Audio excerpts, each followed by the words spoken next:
Hello friends, तो आज हम बात करने वाले हैं क्लास 12th केमिस्ट्री के 3 महत्वपूर्ण न्यूमेरिकल की। ठीक है भाई, बात करें न्यूमेरिकल, ये वाले एग्जाम में पूछे जाते हैं। ठीक है, देख सकते हो 70 में 70 का पेपर होगा, तो बहुत ज़्यादा इंपॉर्टेंट होते हैं उसके लिए न्यूमेरिकल। ठीक है, तो भाई प्लीज़ वीडियो को लास्ट तक देखना, क्योंकि ये ज़्यादातर एग्जाम में पूछे जा चुके हैं। ठीक है, तो देखो जैसे पहला न्यूमेरिकल आप देख सकते हो, H2SO4 का एक नमूना 94% वेट बाई वॉल्यूम है और इसका घनत्व तो आपका दिया गया 1.84 ग्राम पर मिलीलीटर है।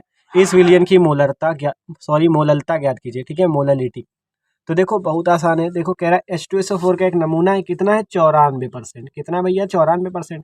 इसका घनत्व तो कितना है, D बराबर 1.84 ग्राम पर मिली। ठीक है, इस विलयन की मोललता ज्ञात करो। तो बहुत आसान है। देखो क्या दिया, पहले 94% वेट बाई वॉल्यूम, अर्थात द्रव्यमान आयतन परसेंट का मान दिया गया है 94%। ठीक है, आपने पढ़ रखा होगा द्रव्यमान आयतन परसेंट, नहीं पढ़ा तो वीडियो जाके देख सकते हो चैनल पे। ठीक है, 94% वेट बाई वॉल्यूम H2SO4, तो इसका मतलब क्या होगा, 94 ग्राम H2SO4 कितने में, 100 ग्राम विलियन में। 94% दिया हो, 64% दिया हो, 74 कुछ भी दिया हो, तो आपको लिखना है ये 64 ग्राम H2SO4 100 ग्राम विलियन में। विलियन हमेशा 100 ग्राम रहेगा, जितना भी दिया हो उतने ग्राम लिख देना है। ठीक है, क्योंकि परसेंटेज है ना, इसलिए 100 ग्राम रहेगा। तो देखो इतना लिख दिया। अब आपको दूसरा पॉइंट कह रहा है, देखो अगर बात करें इस 100 ग्राम को आप मिलीलीटर में चेंज कैसे कर सकते हो, तो देखो 1 ग्राम बराबर 1 मिलीलीटर के होता है। 1 ग्राम 1 मिलीलीटर के बराबर होता है। तो 100 ग्राम को 100 मिलीलीटर में चेंज करने के लिए 100 में 1 का गुणा करोगे, 100 मिलीलीटर आपका आ जाएगा। ठीक है, अब कह रहा है घनत्व तो दिए गए 1.84 ग्राम पर मिलीलीटर। ठीक है, तो यहाँ से देखो हम 100 मिलीलीटर नमूने का द्रव्यमान निकालते हैं। कैसे, फॉर्मूला आपको सीधा याद रखना है, घनत्व बराबर द्रव्यमान बटा आयतन। द्रव्यमान बटा आयतन। तो देखो यहाँ से अगर हमें द्रव्यमान निकालना हो तो फॉर्मूला क्या हो जाएगा, घनत्व गुणा आयतन। घनत्व गुणे में आयतन। ठीक है, तो वही फॉर्मूला हमने लगा दिया।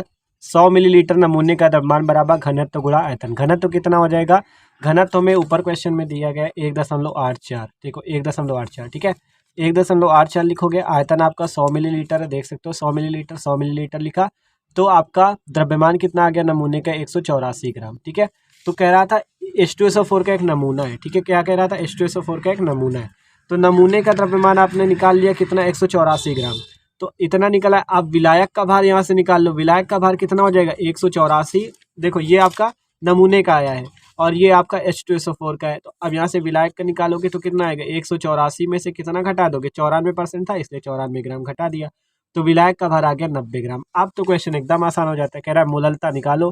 ठीक है, मोललता निकालने को कह रहा है, मोललता का फॉर्मूला लगा दो, निकाल लो। तो मोललता बराबर विलेय के मोलों की संख्या बटा विलायक का भार इंटू 1000। मोलों की संख्या बराबर होता है भार बटा अणुभार, मतलब W/M। भार आपका विलायक का कितना दिया गया, 90 ग्राम, ऊपर कर दिया 1000 का गुणा। सॉल्व कर लो, एकदम आसान। ठीक है, W का मान कितना है, अभी देखो पहले हम क्या करते हैं, अणुभार निकाल लेते हैं। ये आपका M जो है अणुभार है। ठीक है, अणुभार निकालो H2SO4 का। हाइड्रोजन का आपको ऊपर देखो ये यहाँ पे दिया गया है, हाइड्रोजन का 1, ऑक्सीजन का 16, सल्फर का 32। तो हाइड्रोजन का 1, कितने हाइड्रोजन 2, तो 1 गुणे 2 प्लस सल्फर का 32, ऑक्सीजन का 16 गुणे 4, तो कितना हो जाएगा, 2 प्लस 32 प्लस 64 बराबर 98। ठीक है, तो 98 हो गया। तो अब इसका मान रख देते हैं M की जगह। ठीक है, तो देखो M बराबर क्या हो गया, 94। 94 कितना है, 94 क्या चीज़ है, विलेय का भार। और ये अणुभार 98 और विलायक का भार 90, ऊपर 1000 से गुणा। ठीक है, तो 0 से 0 कैंसिल, तो 94 आपका। ठीक है, 94 हो गया यहाँ पे। तो यहाँ पे ये गड़बड़ हो गई थी। ठीक है, 98 जो होगा ये नीचे आ जाएगा, तो 94 बटा 9 गुणे 98 इंटू 1000। ठीक है, अब 0 से 0 कैंसिल हो चुका था इसलिए 100 बचा। अब इसका आंसर कितना आ जाएगा, 10.65 मोल पर केजी। ठीक है, तो ये हो गई मोललता। तो यही था आपका आंसर। तो देखो निकाला कैसे, एक बार फिर से देख लो, क्योंकि क्वेश्चन आपका पूछा भी जा चुका है। तो देखो कह रहा है 94% वेट बाई वॉल्यूम था। ठीक है, तो इसका मतलब क्या हो गया, 94 ग्राम H2SO4 100 ग्राम विलियन में। इतनी बात समझ में आ गई। तो अगर इस ग्राम को हम मिलीलीटर में चेंज करना चाहे तो 1 ग्राम बराबर 1 मिलीलीटर होता है। तो 1 ग्राम बराबर 1 मिलीलीटर, तो 100 मिलीलीटर हो गया। ठीक है, तो 100 मिलीलीटर नमूने का द्रव्यमान निकालोगे, फॉर्मूला घनत्व गुणा आयतन, क्योंकि घनत्व बराबर द्रव्यमान बटा आयतन, निकालना द्रव्यमान है तो घनत्व में गुणा किसका हो जाएगा, आयतन का, और पूरे मान रख देने और आपका इतना आ जाएगा। अब विलायक का भार निकालोगे 90 ग्राम, तो आप कुछ नहीं रह गया, बस फॉर्मूला लगाओ, मान रख दो, आंसर। ठीक है, तो ये वाला क्वेश्चन हो गया। अब अगला क्वेश्चन देखते हैं। अगला क्वेश्चन आपका 5.85 ग्राम सोडियम क्लोराइड 200 मिलीलीटर जल में घुला है, विलयन की मोलरता ज्ञात कीजिए। ठीक है, तो बहुत आसान क्वेश्चन है और इंपॉर्टेंट पूछा जा चुका है। ठीक है, तो क्या कह रहा है, 5.85 ग्राम सोडियम क्लोराइड। तो सोडियम क्लोराइड का भार कितना दिया गया, 5.85 ग्राम। तो यहाँ से आप अणुभार निकाल सकते हो। Na का आपको 23 दिया गया है, Cl का 35.5, तो NaCl का अणुभार कितना हो जाएगा 23 + 35.5 अर्थात 58.5। आप देखो कह रहा है आयतन 200 मिलीलीटर जल में घुला है, मतलब आयतन आपको 200 मिलीलीटर दिया गया है, ठीक है। तो हमें निकालना है मोलरता, तो बस आसान एकदम फार्मूला लगाओ, मोलरता बराबर विलेय के मोलों की संख्या बटा विलयन का आयतन लीटर में। मोलों की संख्या का फॉर्मूला होता है भार और अपॉन में अणुभार। तो भार कितना है, यही W/M जो लिख रखा है हमने, यही लिखा है भार बटा अणुभार। तो विलेय का भार कितना है, मतलब NaCl का 5.85 लिख दिया। अणुभार कितना 58.5, ठीक है। आप देखो ये जो बिलियन का आयतन हमने यहीं पे लिख दिया 200 मिलीलीटर और ऊपर कर दिया 1000 से गुणा। क्यों किया ये भी समझ लो, यहाँ मिलीलीटर में हमने आपसे बताया जब लीटर में हो तब 200 रख देना डायरेक्ट, अगर मिलीलीटर में दिया हो तो ऊपर 1000 से गुणा कर देना, ये बात याद रख सकते हो। आप डायरेक्ट सूत्र ऐसे भी याद रख सकते हो, ऊपर 1000 का गुणा करे रहना और मिलीलीटर। अगर लीटर हो तो ना करना गुणा, ठीक है। अगर मान लो इसमें 200 लीटर दिया होता तो गुणा ना करना, अगर ना दिया हो तो कर लेना, ठीक है। तो 200 लिख दिया, ऊपर 1000 तो 200 पंचे 1000 5 आ गया। तो आप देखो W का मान रखो 5.85, M का मान 58.5 गुणे 5।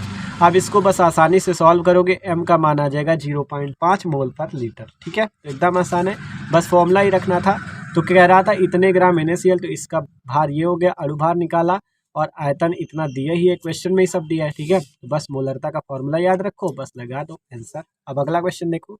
तो भाई ये क्वेश्चन मोस्ट इंपॉर्टेंट है, क्योंकि आपका ज़्यादातर मोलन्स वाला क्वेश्चन जरूर पूछा जाता है। तो देखो कह रहा है 72 ग्राम जल और 92 ग्राम एथिल अल्कोहल के मिश्रण में दोनों का मोल प्रभाव ज्ञात कीजिए, ठीक है। तो बहुत आसान, ये भी कह रहे, तो देखो जो क्वेश्चन दिया हो सिंपल पहले उसे लिख लो। तो कह रहा है 72 ग्राम जल, तो जल का भार लिखो 72 ग्राम। अब क्या कह रहा है, जल का भार लिख लिया, अब क्या करो यहाँ से यहीं पे आपको लिख लेना है जल का अणुभार, निकाल लेना है।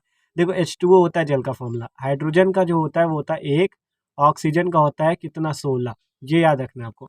हाइड्रोजन का 1 होता है परमाणु भार, ऑक्सीजन का 16, तो कितने हाइड्रोजन 2, तो 1 गुणे 2 प्लस ऑक्सीजन का 16, तो कितना आ गया 18। अब यहाँ से मोलों की संख्या निकालनी H2O के मोलों की संख्या निकालोगे भार बटा अणुभार, तो भार कितना 72 बटा अणुभार 18, तो H2O के मोल आ गए 4, ठीक है। अब यहाँ से देखो आगे कह रहा है 92 ग्राम एथिल अल्कोहल, तो C2H5OH होता है एथिल अल्कोहल का फॉर्मूला, इसका भार निकालोगे 92 ग्राम आपको दिया है, इसका अणुभार निकाल लो। कार्बन का होता है कितना 12, ऑक्सीजन का 16, हाइड्रोजन का 1, ठीक है। ये आपको जब जैसे जैसे क्वेश्चन में प्रैक्टिस होगी ये सारे मान आपको खुद ही याद हो जाएंगे, ठीक है।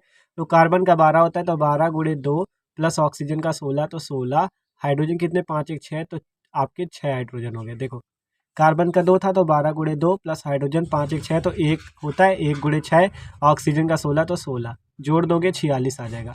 अब यहाँ से C2H5OH के मोलों की संख्या निकाल लोगे, भार बटा अणुभार, ठीक है। तो देखो भार बटा अणुभार 92 इसका भार, 46 अणुभार, 2 आ गया इसके मोल, ठीक है।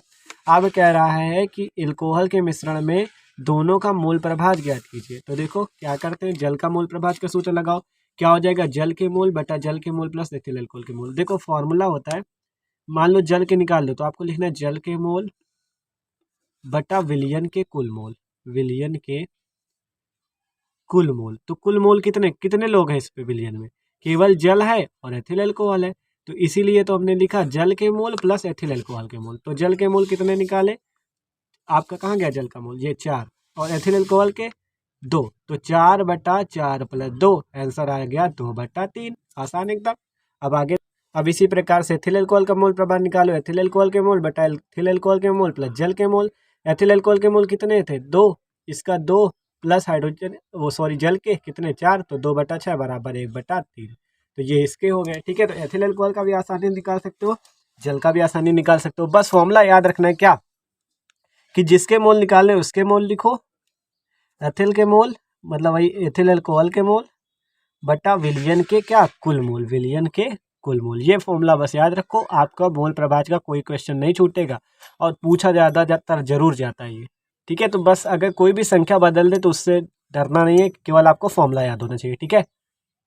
तो भाई ये थे आपके मोस्ट इंपॉर्टेंट क्वेश्चन। तो वीडियो अच्छा लगा हो तो प्लीज़ लाइक भी कर देना यार, ठीक है। Okay, thanks for watching this video.